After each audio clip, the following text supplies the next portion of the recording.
There is something you are doing right now, today, this week, this year, that is costing you more than your salary will ever replace. Not a bad investment, not a financial mistake you can point to on a statement and trace back to a specific decision on a specific day. Something invisible, something that shows up in no account, leaves no paper trail, produces no notification, and yet is draining from you, with complete and silent efficiency, the most valuable resource you will ever possess. Something so normalized, so universal, so completely woven into the fabric of how modern life is organized, that questioning it feels almost radical, almost unreasonable, almost like the kind of thinking that gets you labeled as someone who does not understand how the real world works. I am going to tell you exactly what it is, and I am going to show you, in numbers that are difficult to argue with, precisely how much it is costing you. And I am going to do both of those things, knowing that the discomfort this information produces is not a side effect of what I am saying, it is the point. Because the only reason this particular drain has continued operating in your life unchallenged is that nobody has ever made the cost visible enough to feel urgent. Today I am going to make it visible. What you do with the visibility is up to you, but you will not be able to say after this that you did not know. Before I name it, I want you to notice something about how you arrived at this moment. You got up this morning, probably with some version of the same routine you have practiced hundreds of times. You ate something, you went somewhere, or logged on somewhere. You exchanged your presence and your attention and your effort for compensation of some kind. And at no point in that sequence of events was there a moment in which you stopped and asked the foundational question that almost nobody in the modern working world ever asks. Not because they are incapable of asking it, because the world they move through every day is organized with extraordinary precision to ensure that they never feel the need to. The question is this: is the arrangement I am inside of actually taking me where I want to go, or am I confusing motion with progress? Because motion and progress are not the same thing. And the particular kind of motion that most people call a career is in many cases the most convincing and most expensive simulation of progress that has ever been designed. What I am talking about is the hours you spend selling your time for a fixed wage while someone else owns the outcome of your labor. I am talking about the architecture of employment as most people experience it, not work itself. Work is valuable, creation is valuable, effort directed at something meaningful is one of the most human and most important things a person can do. I am talking about the specific arrangement where you trade a fixed number of hours for a fixed rate of pay, and the person on the other side of that arrangement captures the difference between what your hour produces and what they pay you for it. I am talking about the hourly exchange that most people call a career and most wealthy people call a trap. The distinction between those two descriptions is not cynicism, it is mathematics. And the mathematics are what I want you to see clearly, perhaps for the first time. Here is the core of what I am saying, stated as plainly as I know how to state it. When you sell an hour of your time for a wage, you sell that hour once. 1 hour, 1 payment, transaction complete. The hour is gone, the money arrives, and the relationship between your time and your income is permanently linear. More hours, more money, fewer hours, less money.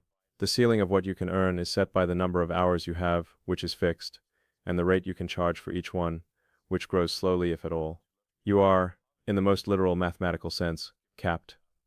There is a number you cannot exceed, regardless of how hard you work or how many years you dedicate to the arrangement, because you cannot work more than 24 hours a day, and you cannot charge more per hour than the market will bear for your particular set of skills, in your particular location, in your particular moment in the economy. The ceiling is real, and the ceiling does not move, just because you work harder underneath it. Now look at what happens on the other side of that transaction. The person who bought your hour does not sell it once, they sell it many times. They build something with it that generates value beyond the single transaction. They use your labor to create a product that sells to 1,000 customers, or a process that operates without you, or a system that compounds the value of your effort across years and markets and geographies you will never touch. They are not selling time, they are building leverage. And leverage is the mechanism that makes the distance between what you earn in a lifetime and what they earn in a lifetime not a matter of degree, but a matter of kind. You are playing a different game than they are. Not a harder version of the same game. A fundamentally different game with fundamentally different math. And the game you are playing has a mathematical property that their game does not have, which is a hard limit on what it can produce. Their game has no hard limit. Yours has one built directly into the structure of the arrangement. I want to be precise about what leverage actually means, because the word gets used loosely, and the loose use strips it of its explanatory power. Leverage in the context I am describing, means the ability to have your effort produce value in multiple places simultaneously without requiring your presence in each of those places. When a writer publishes a book, the hours they spent writing it produce income from every copy sold, in every country, across every year that the book remains in print, without requiring the writer to be present at any of those sales. When a software developer builds an application, the hours they spent coding produce value for every user who uses the application, simultaneously, without the developer needing to perform the function of the application again for each person. When an investor deploys capital, that capital is working in the businesses it is deployed into, without the investor needing to show up and perform any labor. In each case, the same original effort is producing value in multiple directions at once. That is leverage, and the person selling their time for a wage has none of it. Every hour they earn from produces exactly 1 unit of income, and is then gone. There is no echo. There is no multiplication. There is no second payment from the same hour. It is the most inefficient possible relationship between human effort and economic value, and it is the relationship that the overwhelming majority of people on Earth spend their entire working lives inside of, many of them without ever recognizing that other relationships are possible. I want to sit with that for a moment because I think most people hear this and accept it intellectually without feeling its full weight. So let me make it concrete. Let us say you earn $50 an hour. This is a solid, respectable wage in most markets. You work 40 hours a week, 50 weeks a year. Your annual income is $100,000. Over a 40-year career, assuming no pay increases, no inflation, no interruptions, your total lifetime earnings from selling those hours are $4 million.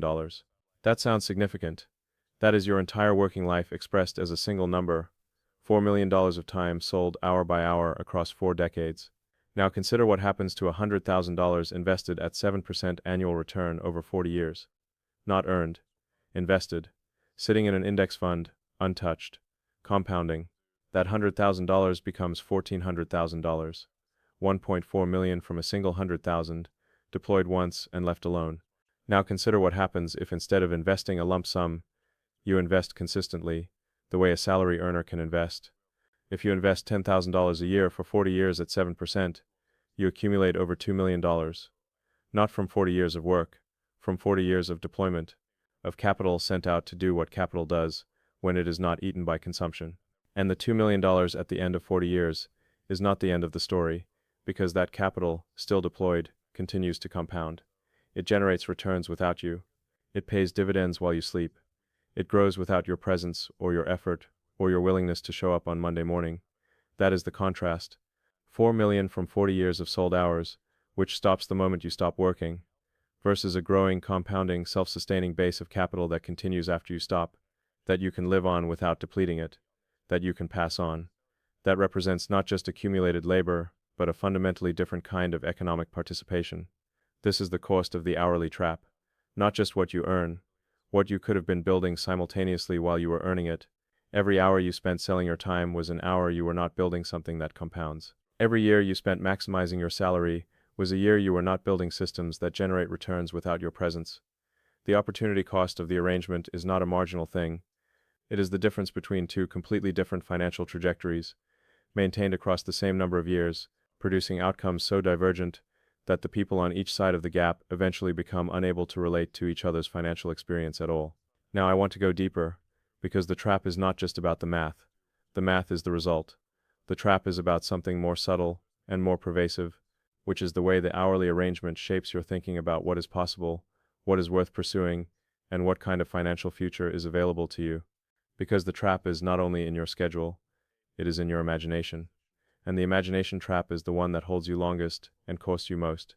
When you have spent years or decades in the hourly arrangement, a particular model of economic life becomes so deeply embedded in how you understand the world that it stops feeling like a model and starts feeling like reality itself. The model says that income is the result of work, that work requires presence, that presence requires time, and that therefore more time equals more income and less time equals less. This model is internally consistent. It matches everything you have experienced in your working life. Every paycheck confirms it. Every performance review operates inside it.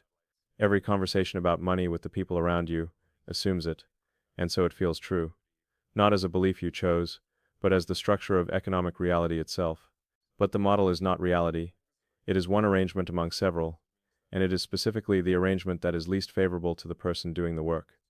There are other arrangements where you build something once and it generates income many times, where you create a system and the system operates without your hourly involvement, where the relationship between your time and your income is not linear and fixed, but exponential and growing. These arrangements exist. They are not theoretical. They are not available only to people with exceptional genius, or exceptional capital, or exceptional luck. They are how most significant wealth in modern economies is actually built, by ordinary people who at some point decided to stop spending all of their hours inside the arrangement that limits what is possible, and start directing some of them toward the building of something that does not. And the reason most people never access them is not that they lack the capability or the opportunity. It is that the hourly model has made those other arrangements feel foreign, risky, unserious, or simply outside the category of things that are available to people like them. The model colonizes the imagination so completely that alternatives feel like exceptions rather than options. And this colonization happens slowly, so slowly that you do not notice it occurring, because each year inside the arrangement adds another layer of evidence that this is simply how economic life works. The raise confirms that improvement happens through the employer. The bonus confirms that exceptional performance is rewarded through the arrangement rather than outside of it. The promotion confirms that advancement happens vertically within the structure rather than horizontally into something new. Each of these things is a small lesson, absorbed without analysis, that reinforces the model. And the model reinforced for long enough stops being a model at all. It becomes the water you breathe, the background against which all financial possibility is evaluated, the invisible frame that determines what you see when you look at the future. This is the deeper cost of the trap. For not just the lost compounding on invested capital, though that is enormous, and I have tried to make the number concrete enough to feel real, but the lost years of building something that would have compounded, because the imagination that would have generated those years of building was trapped inside a model that did not include building as a realistic option. The trap takes your time, and it takes your imagination simultaneously, and of those two things, the imagination is harder to recover, because the time that is gone, and you cannot get it back. But the imagination, while it takes longer to recover, can be recovered, it can be expanded, it can be reoriented toward a different model of what is possible. And that reorientation, once it occurs, changes everything. Not what you know, what you see, and what you see determines what you attempt, and what you attempt determines what your financial life eventually contains. So what is the way out? Not the fantasy version. Not the quit your job tomorrow and start a business and become a millionaire in 18 months version that is sold by people who make their money selling that story to people who are desperate enough to buy it. The honest version. The one that accounts for the reality that most people have obligations and mortgages and families and cannot simply restructure their entire economic life on the basis of a compelling argument, however well-reasoned it might be. The one that starts from where you actually are and builds toward where you actually want to go without requiring you to blow up the life you have in order to begin. The honest way out begins with a reorientation that costs nothing and changes everything. The reorientation is this: you stop thinking of your job as your financial life, and you start thinking of your job as your financial launchpad.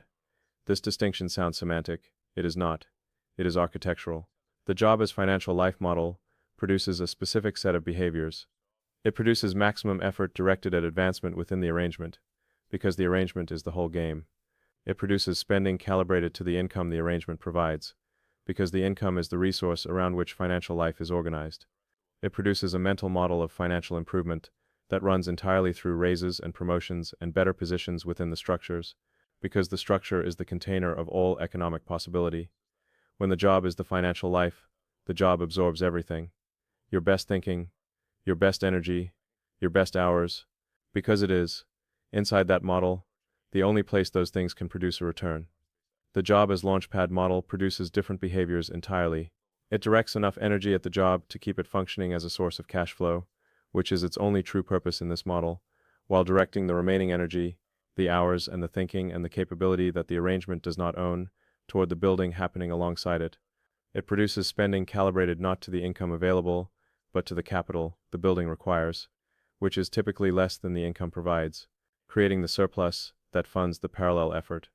It produces a mental model of financial improvement that runs through multiple channels simultaneously, the job providing the immediate, and the building providing the eventual, the arrangement funding the construction of the thing that will eventually replace the arrangement's necessity. The same income, the same obligations, the same starting point, a completely different trajectory, because the model inside which the resources are being allocated has changed. The mathematics of this transition are more manageable than most people believe, and the reason most people believe they are unmanageable is that they are trying to make the leap in a single step rather than building the bridge one plank at a time. Consider what changes if you take 10% of your current income, automate its investment into a broad market index fund, and treat it as permanently unavailable for spending. 10%, not 50%. Not a radical restructuring of your lifestyle. 10%, deployed consistently, compounding quietly in the background of the financial life you are already living. At a starting salary of $60,000, 10% is $6,000 annually. Invested at 7% over 30 years, that $6,000 per year becomes over $560,000. Not because you worked harder, because you deployed capital consistently, and let the math do what the math does when it is not interrupted by spending. Now add to that the second parallel effort, the skill, the build, the thing that is not the job, but is being built, using the hours the job has not claimed. Every hour you currently spend on consumption, on entertainment, chosen mindlessly, rather than intentionally, on activity that produces nothing that compounds, is an hour that could be spent building something. Not every hour, not most hours. Sustainably, honestly, without destroying your health or your relationships in the process of pursuing financial freedom. 1 hour a day, 60 minutes, extracted from the parts of the day that currently produce nothing, redirected toward building a capability that is either more valuable in the job market or directly monetizable outside of it. 1 hour a day is 365 hours a year. Over 5 years, it is more than 1,800 hours. 1,800 hours of deliberate, compounding effort, applied to a single direction, builds things that are not small, a technical skill that commands premium freelance rates, a body of written work that generates audience and opportunity, a network of relationships in an industry adjacent to your current one that opens doors the arrangement you are inside of does not contain, a side business that starts generating $100 a month, then 300, then 1,000, not because you are exceptional, but because you showed up consistently to something you were building while everyone else was watching television. What you are building with these two parallel efforts is not a fortune, not initially.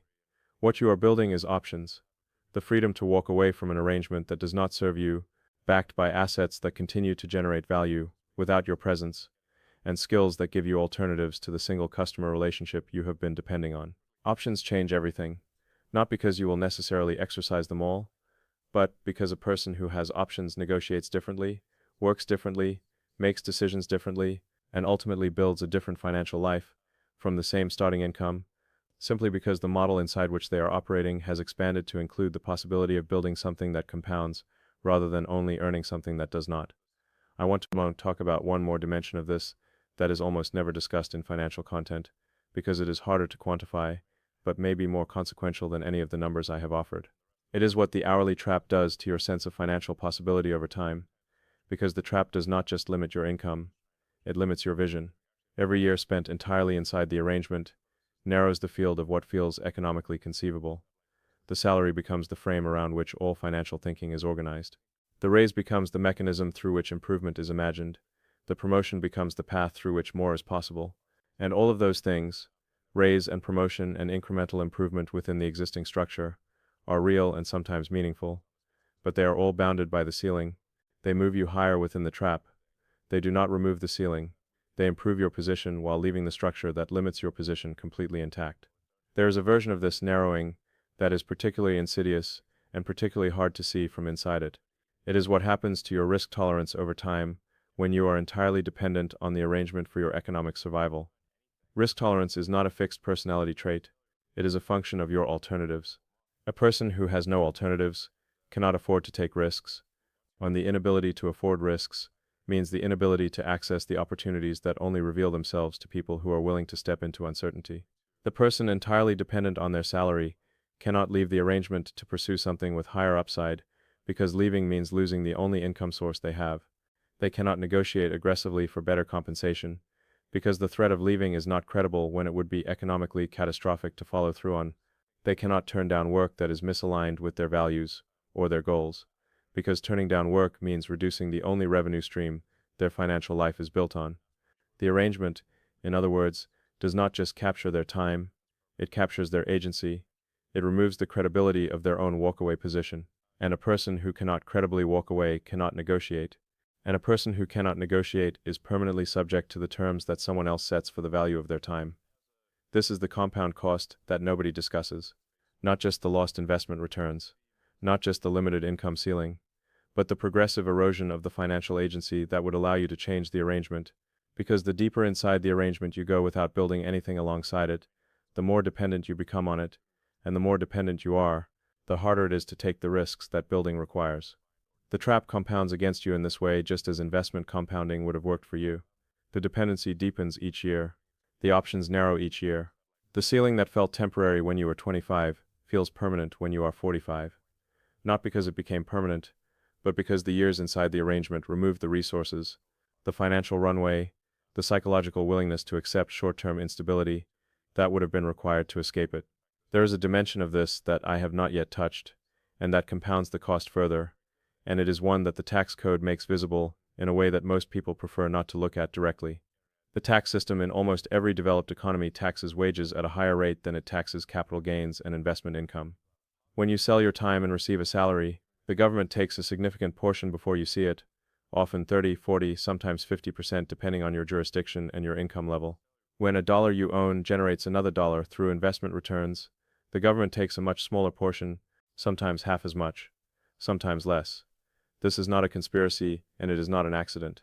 It is a deliberate structural feature of the tax code, built over decades, that reflects a simple policy reality. Economies need capital deployed into productive activity. Governments therefore subsidize capital deployment and tax labor, because taxing labor has fewer economic consequences than taxing capital. The math is in the code. You are being penalized, in a quiet and entirely legal way, for selling time, and subsidized, in an equally quiet and entirely legal way, for deploying capital.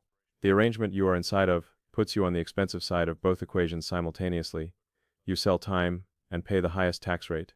You have little deployed capital and therefore receive no benefit from the lower rates. The wealthy are on the other side of both. They live primarily on capital income taxed at preferential rates, with limited exposure to the punishing rates applied to wages. The tax code is not the most important reason to stop spending all of your hours inside the hourly arrangement.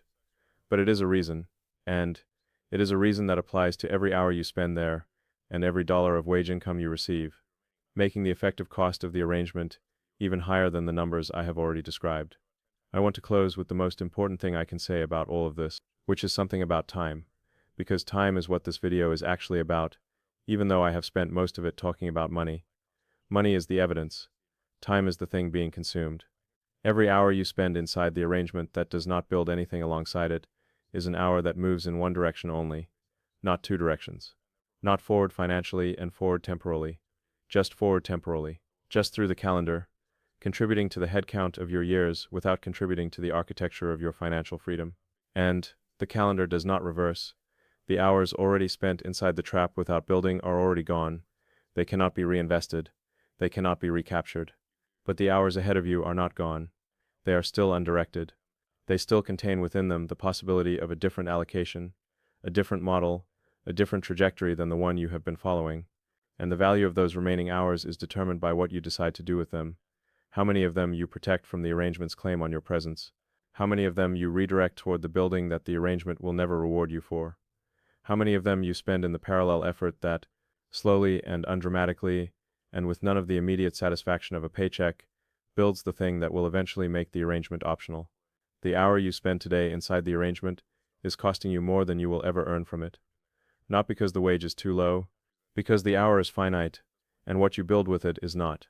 The cost is the difference between what the hour could have been building and what it actually produced. And that difference, summed across a working life, is the gap between two completely different financial lives. You know which one you are living. The question is whether today is the day the model expands to include the other one. Start protecting the hours. Because every one you give away without building alongside it is one you will not get back. And time, unlike money, does not compound in your favor. It only runs in one direction.